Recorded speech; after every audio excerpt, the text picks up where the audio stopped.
চিকিৎসকদের হাতের লেখা নিয়ে আবারও প্রশ্ন উঠেছে, কেননা প্রেসক্রিপশন পাঠযোগ্য হওয়া রোগীর মৌলিক অধিকার, কারণ এটি অনেক সময় জীবন মৃত্যুর প্রশ্ন তৈরি করে। ভারতে চিকিৎসকদের হাতের লেখা নিয়ে আদালতে কড়া সমালোচনা করে এই মন্তব্য করেছে পাঞ্জাব ও হরিয়ানা হাইকোর্ট।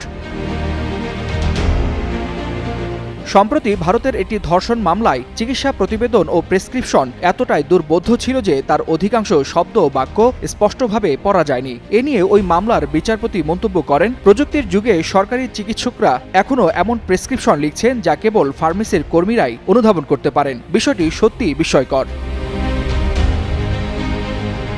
চিকিৎসকদের হাতের লেখা নিয়ে পাঞ্জাব ও হরিয়ানা হাইকোর্টের রায়ে নির্দেশ দেওয়া হয়েছে, মেডিকেল কলেজে হাতের লেখা উন্নয়নের পাঠ চালু করতে হবে এবং 2 বছরের মধ্যে ডিজিটাল প্রেসক্রিপশন বাধ্যতামূলক করতে হবে। ততদিন চিকিৎসকদের স্পষ্টভাবে বড় অক্ষরে প্রেসক্রিপশন লিখতে হবে।